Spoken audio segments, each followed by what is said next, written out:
What would you do if you woke up at 2:17 in the morning, saw your wife standing barefoot in the kitchen with the fridge light washing over her face, and heard her whisper, "I love you," into a phone that she immediately hid the second you moved? I didn't move at first. I just stood there in the dark hallway, heart pounding so loud I was sure she could hear it. The glow from her screen reflected in the stainless steel door, and for a split second, I saw her smile. Not the smile she gave me. A softer one. A secret one. Then she hung up. Fast. And when she turned around and saw me standing there, she didn't look guilty. She looked annoyed. And that was the moment everything inside me started to break. If you genuinely enjoy our stories, please subscribe to the channel, tell us where you're from, and what time it is right now. It's always fascinating to know how far our story flows. I didn't confront her that night. That's the part one still replay over and over. I should have said something. Should have asked who she was talking to. Should have demanded answers. But something about the way she looked at me, like I was interrupting her life instead of sharing it, made me swallow every question. "Couldn't sleep?" she asked, sliding her phone face down on the counter. "Yeah," I said. "You?" "Same." She walked past me, brushing my shoulder like I was a stranger in a grocery aisle. We'd been married 9 years. And in that moment, I felt like I didn't know her at all. The next few days, I told myself I was overthinking it. Stress. Work. Maybe she was talking to a friend. Maybe I was being paranoid. But then the small things started stacking up. She started locking her phone. She took calls in the other room. She laughed at texts she wouldn't show me. And worst of all, she stopped touching me.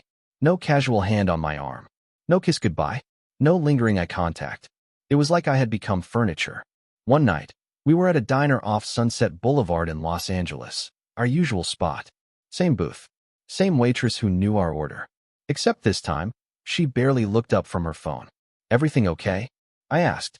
"Yeah," she said flatly. "Work? Just stuff." Then her phone buzzed, and I watched her face change. Again that smile. She turned the screen away from me, typed something quickly, then locked it. "Who is it?" I asked. "No one," she snapped. "No one." That word stuck with me longer than anything else. Because I knew what it meant. It meant someone. The humiliation crept in slowly. Not loud. Not dramatic. Just quiet, suffocating doubt. Was I not enough?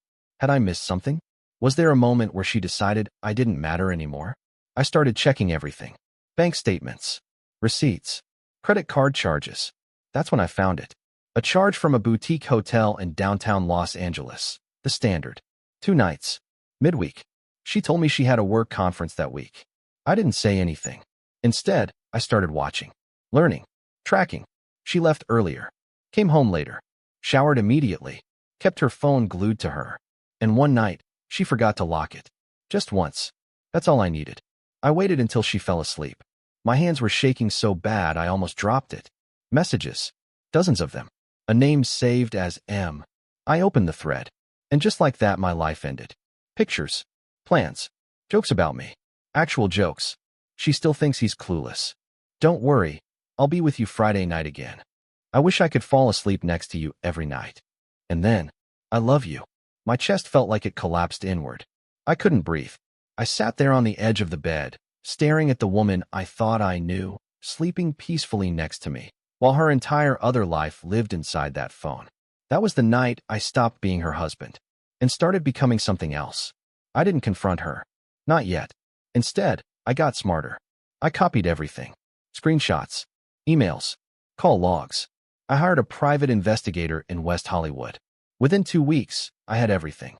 His name was Mark. Married. 2 kids. Worked in real estate. And he wasn't even trying to hide it. They met at restaurants, hotels, parking garages. They kissed in public like teenagers. There were photos. Clear ones. Undeniable ones. But I didn't act. Not yet. Because I didn't want revenge.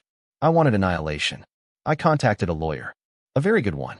We built a case. Infidelity. Financial misuse. Emotional distress. I moved money quietly. Opened new accounts. Protected everything. Then I waited.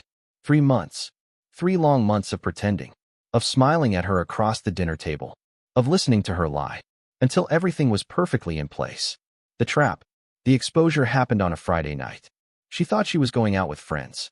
Instead, she walked into a private room at a restaurant in Beverly Hills, filled with people she never expected to see. Her parents. Mark's wife, a lawyer, and me. She froze when she saw me. What is this? She asked. I didn't raise my voice. Didn't move. I just slid the folder across the table. Photos, messages, hotel receipts, everything. Mark's wife started crying before she even opened it. My wife looked at me, and for the first time in months, she looked scared. This isn't what it looks like, she said. I almost laughed. Say that again, I told her. She didn't, because she knew. It was over. The divorce was brutal. For her. She lost everything. The house, the accounts, her reputation. Mark lost his family too. And in the end, she didn't even have him. Because men like him don't stay. They disappear. Just like he did. Months later, I saw her once. Outside a coffee shop on Melrose. She looked smaller, quieter, like life had taken something out of her. She saw me, opened her mouth like she wanted to say something. I didn't stop, didn't slow down, because there was nothing left to hear. The woman I loved didn't exist anymore. And maybe she hadn't for a long time. I went home that night, sat in the same kitchen, at the same counter, and stared at the empty space where she used to stand. It was quiet, peacefully quiet, and for the first time in a long time, I slept. Because the truth is, the moment she whispered, "I love you," to someone else, she had already erased herself from my life. The end.